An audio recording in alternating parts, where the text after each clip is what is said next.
21 और आप सभी के साथ मैं हूं ऋतिका पांडे। खास खबर देख रहे हैं जहां भीमगोड़ा की श्री मंच गौशाला में विकास और निर्माण कार्य लगातार जारी है, जिसमें स्थानीय भामाशाहों का भी भरपूर सराहनीय सहयोग मिल रहा है। आगे बात करेंगे, लेकिन व्यवस्थाओं को सुचारू रूप से चलाने के लिए सरकारी मदद की दरकार है। न्यूज 21 के हमारे वरिष्ठ संवाददाता सुनील खींची से विशेष चर्चा के दौरान अध्यक्ष गोपाल, कोषाध्यक्ष दलाराम, सचिव देवीलाल, व्यवस्थापक रत्नाराम और गौ भक्त राजू संघ सहित कार्यकारिणी टीम ने राजस्थान के मुख्यमंत्री भजनलाल शर्मा से मांग की है कि गौशाला का अनुदान 15% तक बढ़ाया जाए। साथ ही टीम का ये भी कहना है कि पूर्ववर्ती कांग्रेस सरकार के समय जो 9 महीने का अनुदान मिल रहा था, उसे इस बार भाजपा सरकार बढ़ाकर पूरे 12 महीने का कर दे। अगर सरकार 12 महीने का अनुदान देती है तो गौशालाओं में गौवंश के लिए चारे की समस्या हमेशा के लिए खत्म हो जाएगी।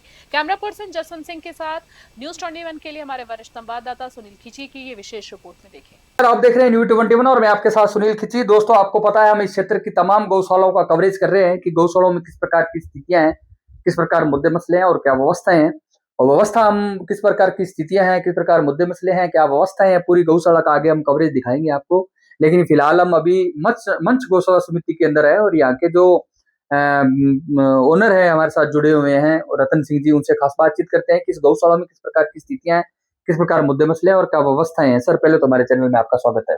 नमस्कार, आपका भी न्यूज 21 चैनल का स्वागत है। Thank you. और तहे दिल से आपको धन्यवाद बोलते हैं। Thank you. और ये गौशाला में बहुत मुद्दा है कि समय पर हमारे अनुदान नहीं आ रहा है जी। इसलिए हमारे बहुत कष्ट मिलता है, सारे की पानी की व्यवस्था करने में बहुत तकलीफ होती है। सर, रतन जी, बात करते हैं कि काफी समय से 3-4 साल के लंबे समय हो गया कि गौशालाओं को बहुत उत्पीड़ित की जा रही है। एक तो डॉक्यूमेंट वेरिफिकेशन बहुत ज्यादा अडलीकरण कर दिया है। 9 महीने का अनुदान है वो 12 महीने का, और जो अनुदान है वो समय पर नहीं आता। इसको लेकर आपकी क्या राय रहेगी? हम तो यही सरकार से चाहते हैं कि हमारे को समय पर अनुदान दे तो हमारा गौशाला अच्छी तरह से हम चला सकते हैं। हमारे पास 2500 गौवंश है, चलाने में बहुत कष्ट है। भामाशाह की तरफ से चल रहा है और गुरु महाराज की दया से, गुरु महाराज के हिसाब से चलता है, और दूसरे गौशाले वाले तो और कष्ट में हैं। आप ये चैनल भाजपा सरकार को बताओ कि गौशाला की समस्या पहले सुने। कल भी हमें जयपुर गए थे, मीटिंग में आश्वासन देते हैं कि आपका अनुदान आ जाएगा, अभी तक अनुदान नहीं आया है। कितना टाइम दिया है आपको? हमारे को 3 महीने का अनुदान अभी बाकी खड़ा है। आगे का तो दिया है, पर तो अभी कितना आता है आपका 9 महीने का अनुदान? टोटल कितना आ जाता है वैसे? 25 करोड़ के लगभग आ जाता है। ठीक है। अभी उसमें से जो 80% है वो आया, 20% बाकी पड़ा है। जी। तो सर, दूसरा मुद्दा है कि गौशालाओं के जैसे मान लो चिकित्सा की व्यवस्था है वो पर्याप्त मात्रा में नहीं है। सरकार दवाई भी बहुत कम बेचती है। तो मेडिसिन के लिए क्या पशु चिकित्सालय आप 2500 गौ से, तो यहाँ पशु चिकित्सालय एलएस की व्यवस्था होनी चाहिए। एलएस की व्यवस्था भी नहीं है, तो सिवाना से हमारे को बुलाना पड़ता है, पर्सनल कंप्यूटर बुलाना पड़ता है। उसकी व्यवस्था, दवाई सब गौशाला के खर्चे पे चलती है। गवर्नमेंट से कोई दवाई खर्चा नहीं आ रहा है। दूसरा मुद्दा है कि सर, गौशालाओं में जैसे 99% गौशालाएं हैं, काफी है जो गौशाला जैसे अतिक्रमण हो रखा है, तो अतिक्रमण जमीन, उसको अतिक्रमण हटा के जमीन गौशालों को हैंड ओवर करे, ये भी मांग उठ रही है, और पट्टे के प्रावधान के लिए भी मांग उठ रही है। ये भी अच्छी बात है साहब जी। गौशाला के पास जमीन नहीं है, ऐसी जमीन लेके बैठे है तो उनका वो काम नहीं हो रहा है, उनको अनुदान भी बंद है। हमारे को तो भी आ रहा है, परंतु दूसरा गौशाला में सबकी तकलीफ है, वो समस्या आप भजनलाल सरकार तक पहुंचाओ। दूसरा मुद्दा है कि सर, गौशालाओं के अंदर आत्मनिर्भर हो गौशाला। अब आपके पास इतना बड़ा ये स्ट्रक्चर तैयार है गौ माता के लिए, लेकिन आपके पास अनुदान के अलावा या जन सहयोग के द्वारा किसी प्रकार का कोई सोर्स नहीं लग रहा मेरे को। आप गुजरात चले जाइए या नागौर चले जाइए, वहां पे वो 5200 रुपए लीटर दूध बेचते हैं, घी बेचते हैं, और 90 रुपए किलो देसी गाय का जो दूध है वो बिकता है, क्योंकि आपके पास सोर्स नहीं है। तो अगर सरकार थोड़ा ध्यान दे, आपके पास गोबर है तो गोबर गैस के प्लांट दिए जाए, प्रजनन क्षमता को बढ़ावा दिया जाए, नस्ल सुधार पे ध्यान दिया जाए, अच्छे नस्ल के सांड तैयार किए जाए, अच्छी नस्ल की बच्चियां तैयार की जाए, गोबर गैस के प्लांट लगाए जाए, तो कुछ गौशालों की खुद की अर्निंग हो सकती है। अगर अनुदान लेट भी हो जाए तो उससे गौशालाएं चल सकती है। तो ये सब भी होना चाहिए। वो तो सरकार हमारी मदद करेगा तो हम उनका सहयोग करेंगे, तहे दिल से सहयोग करेंगे। सरकार हमारे को कुछ सहायता करेगी तब तो हम कर पाएंगे, नहीं तो भामाशाह के और गुरु महाराज के हिसाब से चलता है, चलाना बड़ा मुश्किल है दोस्तों। दूसरा मुद्दा है कि बिजली, लाइट, पानी की निकासी, पेयजल की व्यवस्था और जो बिजली बिल है, जो आपको 25-50 अनुदान दिया जाता है, उससे ही आप एडजस्टमेंट कर पाते हो। तो 25-50 महंगाई दर को देखते हुए पेट ही नहीं भर सकता आजकल, अगर जन सहयोग नहीं हो तो। हाँ सही सर। तो ये कहने की बात है कि कार्यकारिणी टीम की मांग है कि 25-50 अनुदान बहुत ज्यादा कम है, महंगाई दर को देखते हुए ये 50 और 100 रुपए होना चाहिए, और 9 महीने के बजाय 12 महीने का अनुदान होना चाहिए। 12 महीना कर दिए तो बहुत ही अच्छी बात है।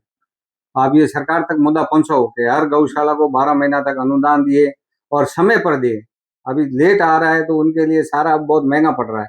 पहले जो सारा सस्ता मिलता था अब वो सस्ता नहीं मिलेगा। ये गौशाला को सबको चलाना बहुत मुश्किल है। सब दूसरा मुद्दा है कि जो बिजली, लाइट, पानी की निकासी, पेयजल की व्यवस्था और जो बिजली बिल है वो सरकार, एमएलए, एमपी कोटे के द्वारा गौशालाओं को प्रदान किया जाए। अगर वो करोड़ों का फंड दिया जाता है, अगर 10-15 लाख रुपए सालाना देते हाँ, तो गौशाला को दिया जाए तो बहुत ही अच्छी आसानी बात हो जाती है हाँ, थोड़ी। गौशाला सब आसानी से चला सकते हैं और गायों रोड पे इतनी घूमेगी नहीं। और डॉक्यूमेंट इतना वेरिफिकेशन हार्डलीकरण कर दिया है ये गोपालन विभाग वालों ने, तो यानी कि तो अगर तो कम पढ़ा लिखा आदमी है तो उसमें उलझ के रह जाता है, सेवा नहीं कर पाता है। तो ये इसमें क्या कहना चाहोगे? इसमें यही कहना चाहते हैं कि बार बार डॉक्यूमेंट मांगते हैं, हम तो दे देते हैं पर तो दूसरे कोई जानकारी नहीं होती है, उनको देने में कठिनाई होती है। थोड़ी सरकार को ये समस्या सुननी चाहिए। राजू जी, क्या कहना चाहोगे इस संबंध में? आप गौशाला से संबंधित क्या मुद्दे में, आप यहाँ रहते हो, आप यहाँ बगदी हो और महाराज जी के भी अटैचमेंट में हो, बात करें समस्याओं की तो किस प्रकार गौ माता के लिए समक्ष पेश हम तो समस्या यही कहते हैं सर कि 25 और 50 रुपए गौशाला चलती नहीं है, नहीं गौ चलती माता है। कोई जिंदी रहती नहीं है, ठीक है। उसका 100 रुपया बढ़ाया जाए तो उनको जिंदा बचाना और सारा पूरा मिल सकता है। 25-50 से तो कुछ चलता नहीं है, हमारा यही कहना है। दलाराम जी, आप क्या कहना चाहोगे इस संबंध में? अगर ये आपको पूरा राजस्थान ऑल इंडिया देख रहा है, आपको क्या कहना चाहोगे इस संबंध में कि गौशालाओं के अंदर थोड़ा सा बढ़िया तरीके से अनुदान दिया जाए, समय पर अनुदान दिया जाए? आपकी क्या मंशा है? ये कहते हैं समय पर अनुदान आता है तो उसका संचालन ठीक होता है, नहीं तो फिर पैसे कहाँ से लाए, पैसे हमारे पास इतने है नहीं, इसलिए पैसा के लिए सरकार सुविधा करे। दोस्तों, आप देख रहे हैं इस पूरी गौशाला का व्यू है जो आपको पूरे, हम लगातार हमारे से जुड़े रहिए, हम लगातार आपको इस पूरी गौशाला का भ्रमण करवाएंगे। यहाँ पे किस प्रकार की पेयजल की व्यवस्था है, छांव की व्यवस्था है, किस प्रकार सेवा की जाती है, किस प्रकार गौ माता की आर्थिक स्थितियां हैं, पूरी स्थिति है जो गौशाला में हम आपको दिखाएंगे। लेकिन विशेषकर जो चिंता का विषय बने हुए हैं मुद्दे, जो काफी गौशालाओं को, मेरे को ऐसा नहीं लग रहा सनातन धर्म के अंदर 33 करोड़ देवताओं की सेवा कर रहे हो तो गौ माता की सेवा कर लीजिए।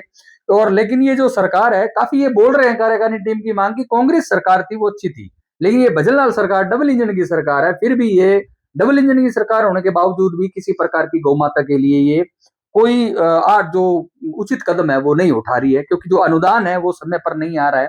अगर अनुदान ही नहीं आएगा तो गौशालाएं कैसे चलेगी? आप बताइए, किसी आदमी का कोई सर्विस लगा हुआ है, उसके पास सैलरी नहीं आएगी, उसका घर कैसे चलेगा? तो वही यही मामला है, ये गौशालाओं वालों का है। अगर ये अनुदान नहीं आएगा तो गौशालाओं के गेट खोलने पड़ेंगे और गौ माता को बाहर भी जाना पड़ेगा, ये भी एक मांग उठ रही है। और दूसरा है कि जो 99% गौशालाएं गोचर भूमि में, उसका अतिक्रमण हटवाओ, जमीन गौशालाओं के हैंडओवर करो, गौशालाओं को पट्टे का प्रावधान करना चाहिए। लाइक करें, कमेंट करें, शेयर करें इस वीडियो को ज्यादा से ज्यादा। देखते रहिए न्यूज़ 21 को। मैं सुनील किसी कैमरामैन पर्सन जसवंत सिंह के साथ सर हमारे चैनल में 10 मिनट देने धन्यवाद।